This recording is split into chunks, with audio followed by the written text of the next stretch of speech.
All right, well, I want to welcome you to my webinar on how to become an effective listener. So today I am recording the session and I'm going to share different aspects about listening. And please feel free to give your thoughts as we go through the slides. And when I'm done, we're going to have a discussion about listening. See, this month I decided this was an important subject to talk about because I believe it's the number one problem with communicating. Brad, who's here, has been on my Clubhouse. Also, Julie, I know that you're listening to this and you have been in my Clubhouse. And we have talked about this a lot. If you want to be a better communicator or a better leader, you can't depend on dumb luck. You have to learn how to listen and how to communicate with people. And so we have to ask the first question is, are you a good listener, right? When you ask most people if they're good listening, they'll say, of course I am. But in reality, very few of us are actually really good at listening effectively. And I know that I fall into that category. So throughout this morning, we're going to work together to address what makes a good listener and how you can form habits to help you better connect with those that you talk to. A study of over 8,000 employees from various job backgrounds found that almost all participants believed that they communicated as effectively or more effectively than their coworkers. But there is no way that everybody could be above average.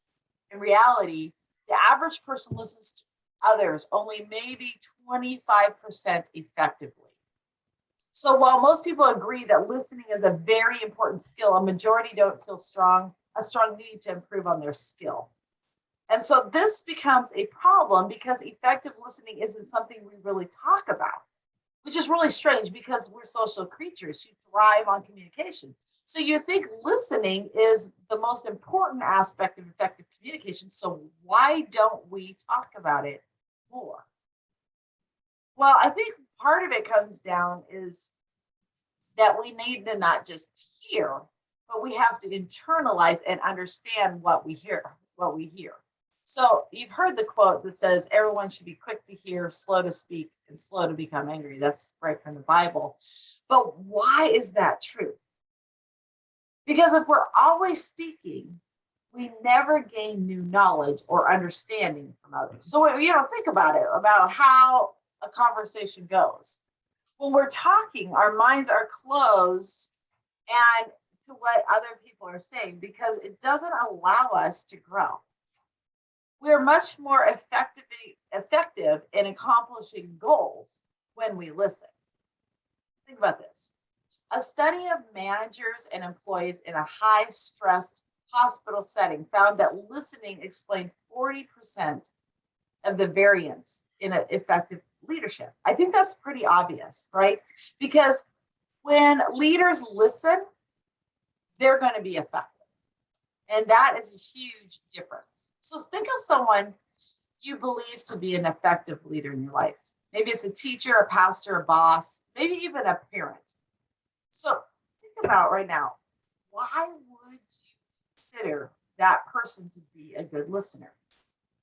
Actually, I want to ask you that question again, and maybe even if you have a pen and a piece of paper, write it down.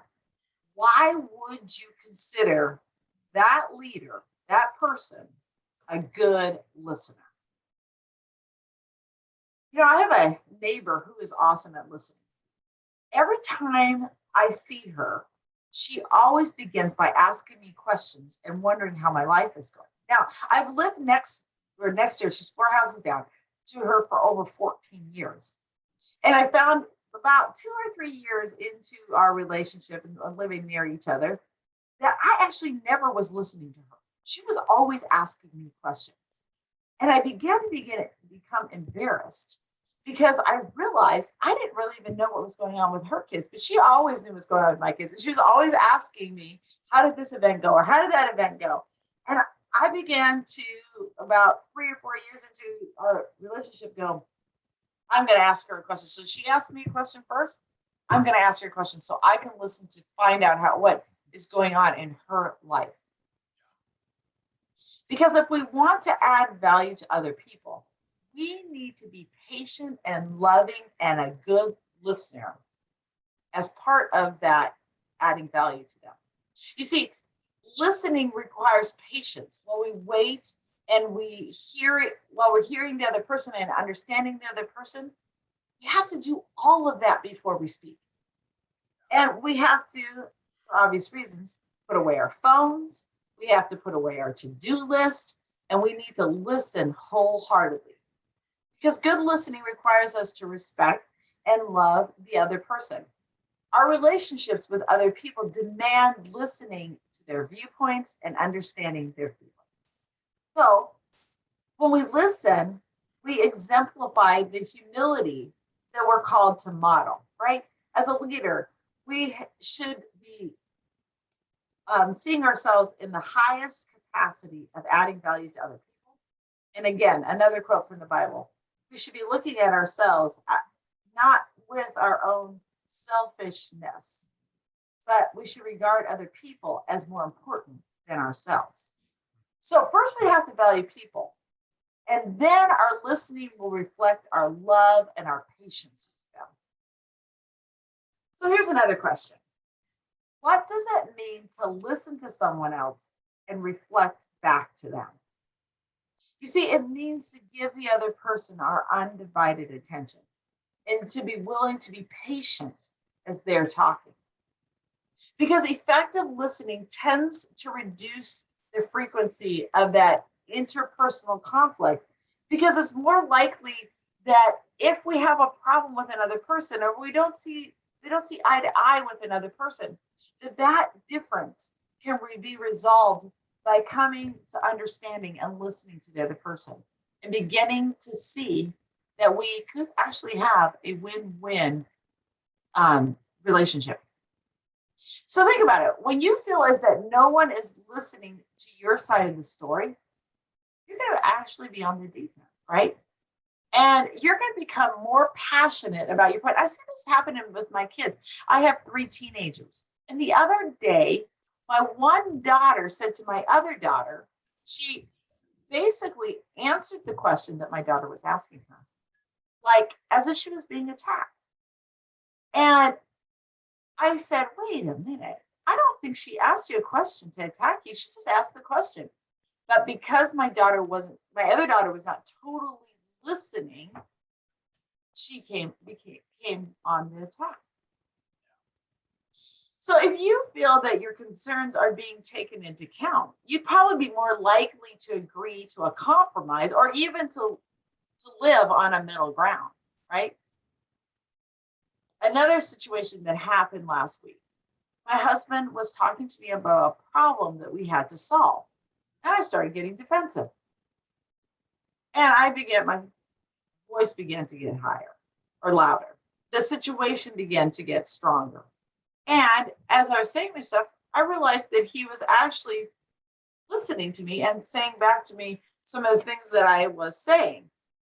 And I began to not feel in such a defense. My tone of voice went down. I began to talk on at a regular speed, and my body language, I could even feel my entire body kind of relaxing. You see, when we begin to listen to other people, it does reduce the conflict that goes on in our communication. You see, good listening prepares us to respond well. See, it's through wisdom understanding that we learn how to respond to other people. Think about it for a minute. How often do we rush to speak about an issue before we have our facts? How many times have we gossiped about someone before we knew what really had happened? Words are powerful, and when we speak without understanding, we cause a lot of damage. You know, another story, when one of my teenage girls came home from school 2 weeks ago, she started to tell us the facts about a girl our family all knew well and what she had found out about her. Come to find out a week later, some of the facts were not totally true. And so we had to talk to my daughter about listening and fully understanding what's being said. You see, because my daughter didn't ask enough questions and hear and listen to the entire story to get her facts right and to be able to tell us the story. So when we listen, we're able to build the bridge to understanding and to resolving conflict and to being able to have a good relationship with a person through our listening skills. So, what really is effective listening? Now, obviously, we only have an hour or less than an hour to talk about listening skills. There's a ton of them out there. But I want to highlight a couple of them that I believe that's really important and how we practice them. So effective listening is actively absorbing information while showing the speaker that you're listening and you're engaged. And then once you've heard and you've been engaged with them, you provide feedback that shows them that they've been heard. In other words, effective listeners should show speakers that they have been heard and they're understood. Now, tell me, actually, Brad, why don't you give me an idea of some of the elements that are involved in effective listening? How do you show a listener that they have been heard? Now, Brad, I'm going to let you say anything that you come up with. Is what's one thing that you do to show the person you've been heard? Well, I think one, it goes to our heart, motive, and attitude. And I did a video here 3 weeks ago about basically about this, when what comprises effective leadership. And one, I think you have to be a person of integrity, one. So I think our motives, our integrity has to come forth because that's where really everything emanates from. But part of that, along with listening, is having empathy for the other person. You quoted that scripture, I think it's from Philippians, look out not only for your own interests, but also for the interests of others. You have to empathize with the other person because, again, if you don't have integrity, if you're not a person of integrity, and that's a core value, then you probably aren't going to have empathy. And if you don't empathize with the other person, you're not going to really listen to them because you don't care. Yeah. Yeah. Right. Yeah. Thank you, Brad. I think that's exactly right. I mean, empathy is so important because if you want to really connect with somebody, you've got to care about them. Yeah. And you also said another one that I really believe, integrity is important. And I think we have to start, when we're adding value to other people, we have to start with our integrity. Right. One of the things that we have to have is we have to have the right attitude, right? And so when we have the right attitude going into the situation, now sometimes we're going to go into the situation going, I'm just listening. I don't really, I'm listening because I know it's the right thing for me to do, right? When we do that. But if we go in listening and caring about the other person and wanting to add value to the other person, we're going to see a change in our heart and in the other person's heart. One of the ways that I constantly, when I'm listening to people, is I like to say back to them repeat to them what they have just said and affirm what that they've said. So, and Brad, you were saying that, it's like, I like to say, did I hear you right? And then I think that that's wonderful what you just said. And affirming somebody makes them feel like they're on the same page with you, right? Mm-hmm. So, like I mentioned before, we are social creatures and we thrive on our relationships. So this means that one of the best things we can do for another person is to show them that their communication is working and that the message is being delivered effectively. Now, oftentimes, as I said, I have teenage children. And sometimes, probably not my kids so much, but I have been around teenagers that have talked and have asked a question of them, and they literally give me some answer that has nothing to do with the question that I asked them. And one of the things, it always makes me chuckle because in my former life, I probably made fun of them and said, well, that's not the question I was asking, right? But instead, today, what I do is that I say, thank you for, and I say what they said, and then I kind of turn it and try to go in at a different way and ask the question a little different.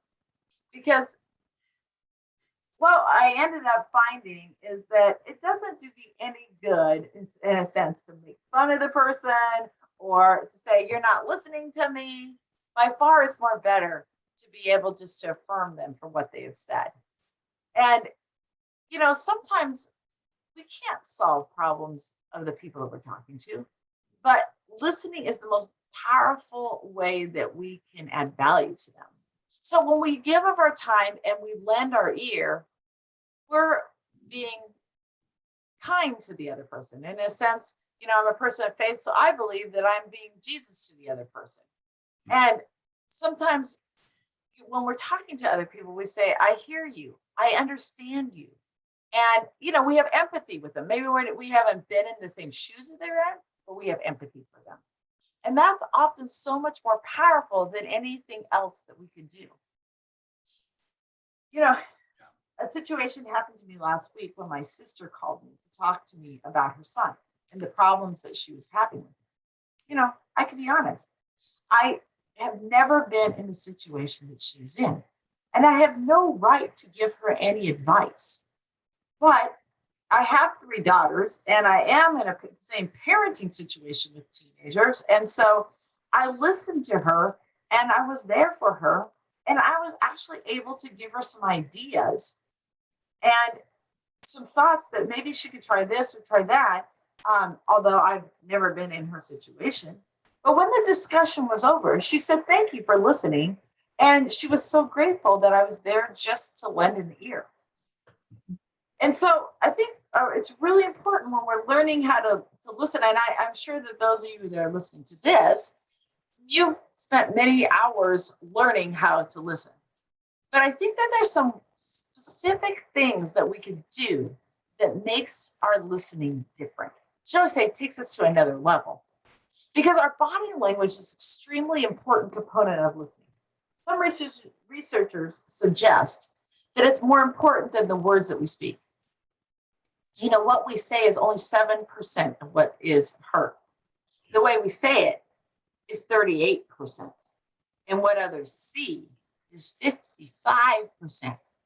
So our body language is 55% of what we say. Do you believe that?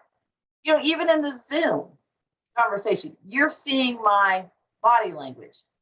And when we're having a conversation with someone, we have to look at the person. We have to maintain eye contact. And this shows that I have your undivided attention. You have my undivided attention. But another thing with our body language is that sometimes what we do is we close ourselves off, right? When we turn our body, we put our hands across our chest. And psychologically, we've crossed our arms to show a symbol of defensiveness, maybe awkward. And if you're looking to create an environment of openness, we have to keep our arms open, our legs uncrossed, and we have to sit in plain view of the person you're talking to with no barriers. And even, we have this Zoom issue many times, but I'll tell you what, I have felt more comfortable as I've learned how to use Zoom to those barriers being broken down than even what I used to feel. So body language is a very important part of our of our listening.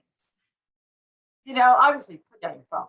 Talking to someone while they're looking around the room, checking their watch, studying a computer screen, gazing out the window, or looking at their phone makes you feel as though you're not even being heard. Now, there you go, Brad. Brad's showing me his phone while I'm Hang talking. on just a second. I got to check messages. That's right. We're always getting pinged, right? I think while you think your multitask skills are good enough to hold a conversation while simultaneously doing something else, no doubt, this is going to create a little bit of tension between you and your conversational partner, right? I mean, my kids will look at me. I'm sitting at the kitchen, right? And I'm going, oh, I'm listening, but I got to respond to this person right now, right? They'll say, you're not listening. And so then I put my phone down. They say, look at me, because I say that to them, right? So I put my phone down. I look them in the eye, and I said, okay, I'm ready. Go ahead. Say what you gotta say. Yep. Because I find myself doing the same thing that they do. Yep. So, we have to be attentive, but we have to be relaxed too. I mean, it's not like, let me stare you down in the eyes, right? Eye contact is important, but there's such a thing as too much eye contact, right? You don't have to stare at them. You can look Right. away now and Yeah. then, but you have to be attentive. Nod Yeah. occasionally, show the person that you're listening. Because effective listening means listening without judging the other person or mentally criticizing the things that they are telling you, right? You gotta keep an open mind. Okay, let me hear Brad all the way through, and then I'll decide, I'll make my point or my thoughts come together. Because remember, you're not listening to respond. You're listening to learn something new. And so you want to repeat to them what they've said.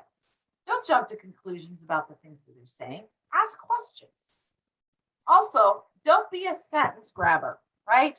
Sometimes when you're talking, information starts to come. You have your own train of thought running through your mind, which makes it easy to jump in and find the other person's thoughts or finish their sentence. Don't do that, right? And I myself, I've tried not to do that as much because if you are like me and your brain goes 900 miles an hour, and when I'm around someone, it goes a lot slower and they think through everything that they're saying, right? What's my first thing to do? Finish their sentence for them because we got to move on with this conversation, Yeah. right? Get on with it. That's right. But I have to tell myself because I'll find myself trying to finish their sentences and I'll say, to myself, I've had to train myself to have a habit. Don't finish sentences, right? But when people are talking to you, take the time, paint a mental picture of what they're saying. This can help you focus in while connecting with them. And if they're going on and on, or they're they're long-winded, or they're slow to say what they have to say, you want to connect with the words that they're speaking. So start to make some mental pictures in your mind. Where you're listening for long stretches of the story, concentrate on it. Remember the key words. Think about them and what their body. You have more time to look at their body language, to look at their eyes, and your brain's going to do the rest of the work, putting things together. So if your thoughts start to wander, refocus with a question or restate what they said. It's okay to stop them and say something like, wait, I'm sorry, I just want to clarify if I'm following what you're saying. And then you say what they said, right? And you say, oh, I'm sorry, I missed that. Could you repeat, that last part? And so I think as we're learning to have these conversations with people, we'll begin to see that we can repeat what they say and begin to say what they say. Okay. Now, go ahead and take a screenshot of this or, take notes on this because I think that this is really an important point. See, when we're communicating with people, when we're listening, there's some invisible barriers sent through messages that as we're interacting with other people. And these things are happening all the time while they're talking and we're listening. So sorting through these ideas is we have to find accurate and clear communication. It's going to be a real challenge because each one of these steps is going on while you're talking. So when we think of humans interacting, there's this complexity of decoding and reconstructing and sorting out all of these messages accurately. And it's often difficult. It makes communicating problems and misunderstandings inevitable. So when you look at this list, these are the things that are coming up, right? Maybe a sense of impatience. Or maybe you might be jumping to conclusions or wanting to jump to conclusions. Maybe there's some unresolved issues between you. Maybe there's fears. And here's another thing is, while you're listening, you can begin to decode what they're saying because maybe sometimes when they're talking to you, those fears are jumping out on what they're saying. You just think, that's interesting, right? Make a mental note of that. Man, there's some fear. It's a part of what they're saying. Inadequacies.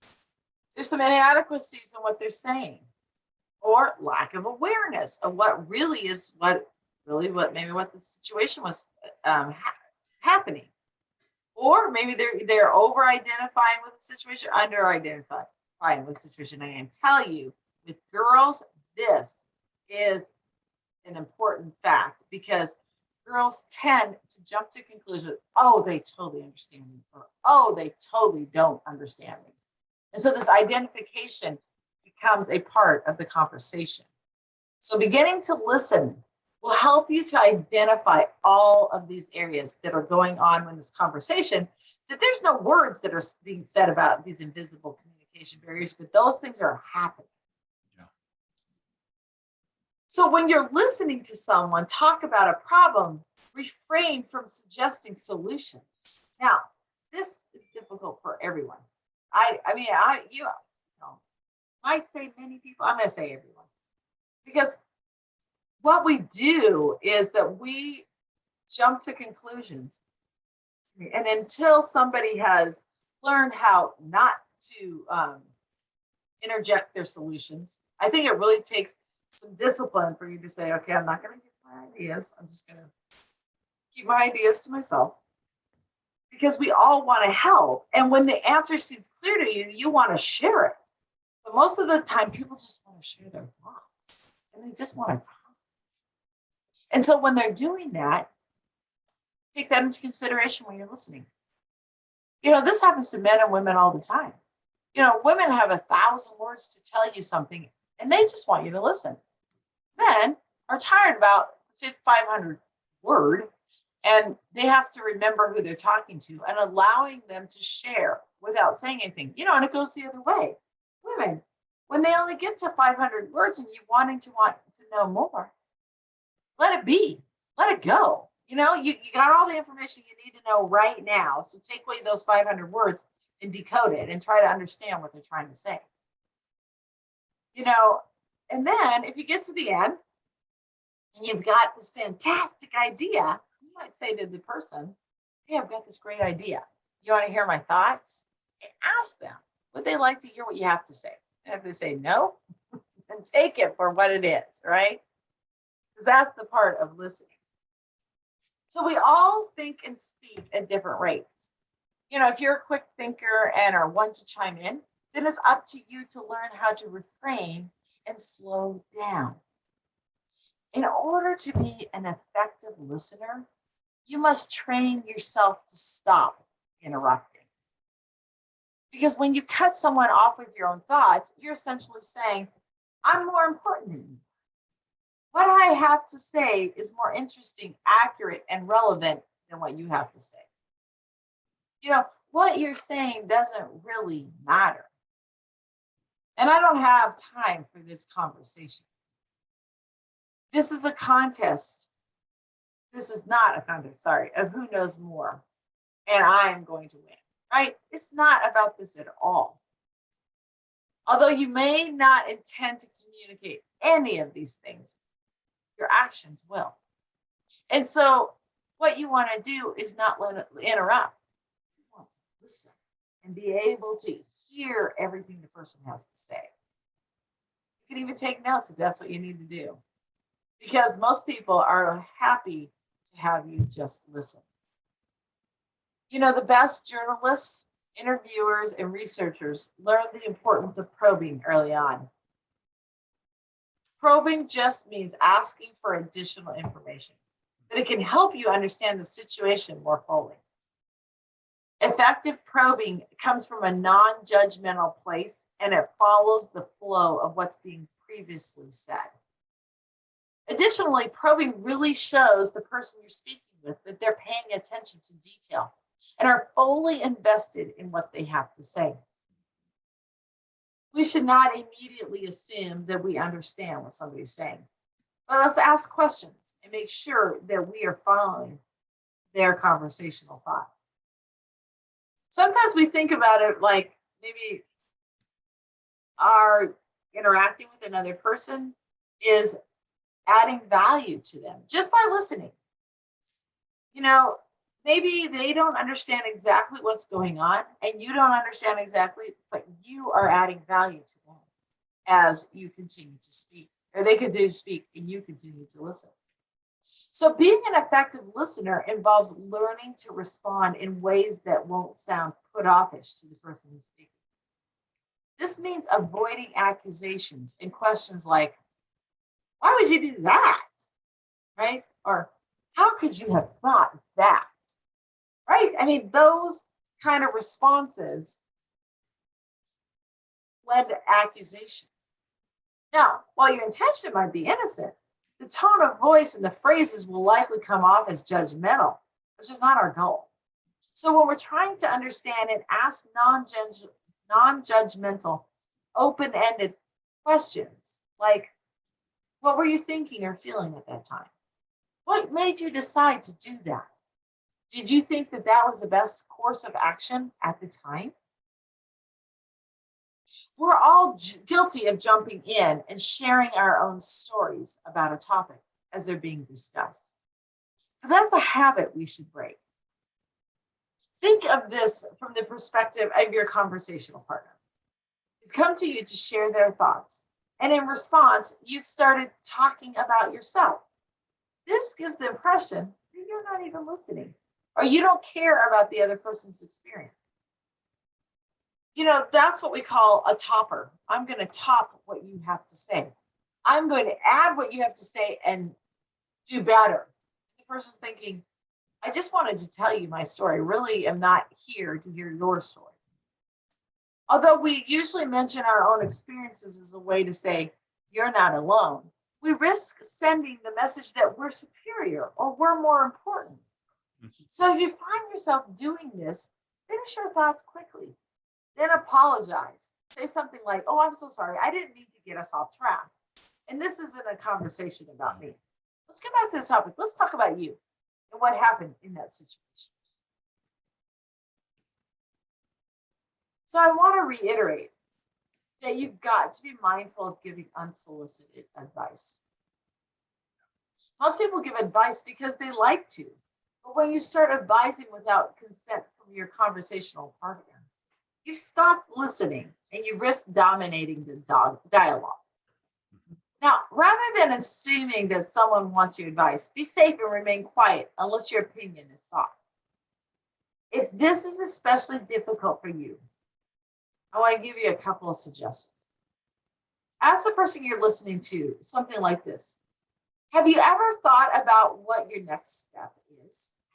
This gives them a chance to say, yes, I'll do blank, or no, do you have any ideas? And then if they do that, if they say, yes, I'll do blank, you've given them an opportunity to come up with a solution. Now, if they say, no, do you have any ideas?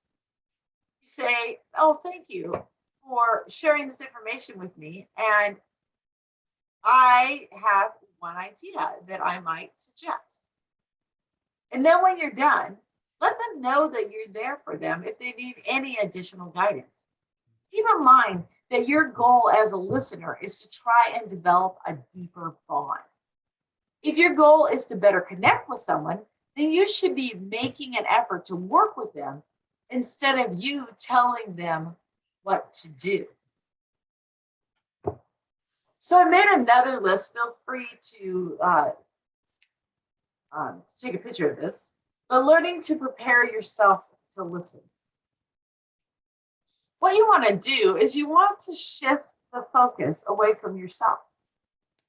You want to postpone your agenda because it's not about being interesting. It's about being interested in the other person.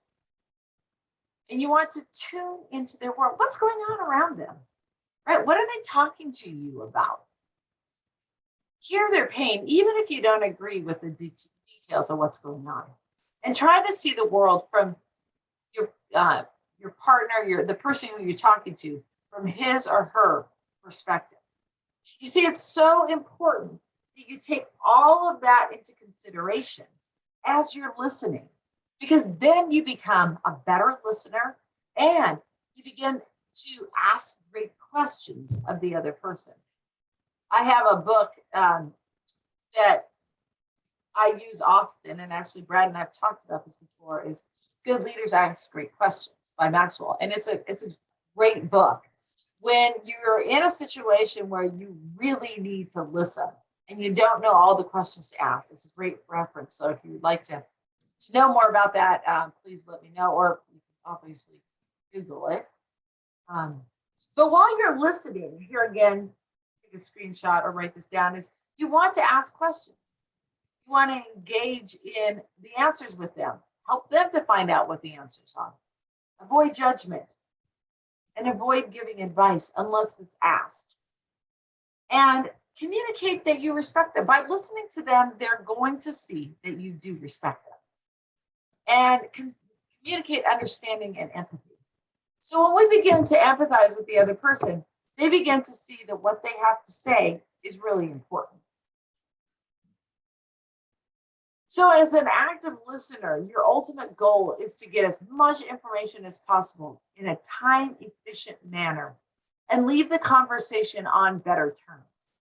Make sure you're taking the time to set the environment for a comfortable conversation through your body language. Set the environment for all of these things to happen. You have to be mindful of the way you react to the phrases that they're saying, to their ideas, especially to the ideas that you don't agree to. So take the time to listen. And if you're coming into a conversation and you find yourself like trying to multitask, looking at your phone, set that all down and think to yourself, okay, I'm going to focus in on this person and begin to listen. Begin to think about questions that you need to ask as they're telling you maybe their fears or their anxiety or whatever is going on, or they're just relaying a story to you and it's funny. And you think, oh my word, how did so-and-so react? And get to know what's going on as they're sharing with you. So be mindful of the way that you're reacting, what you're saying, how you're responding to them as you make this conversation. So I want to thank you first for taking the time out of your busy day to join me today. And those of you who are listening to this recording, I hope that you're able to think about the things that I have said, and that it will create even more questions in your mind about listening. Because I love chatting with people and learning and teaching some valuable information on how to be a more effective listener, as a better leader, as a better parent, as a better communicator. And so I just want to tell you about something that I enjoy doing every Thursday morning on Pacific Standard Time. And I know Brad and Julie, you have joined me in this, is in Clubhouse, where we talk about everyone communicates to connect. And last week, we were talking about listening. And it's free. You can come in any week that you're able, and we will be talking about different aspects about communication. Also, I am going to be hosting a mastermind on the book. It has 10 chapters, and it's going to go over a 5-week period starting the week of October 11th. So if you're interested in that, go ahead and email me, let me know, because I am excited to do that on a more in-depth basis. So thank you again for this time. And one of the special aspects of that, and stop sharing this, and Brad, you and I are going to get a chance to have a conversation. So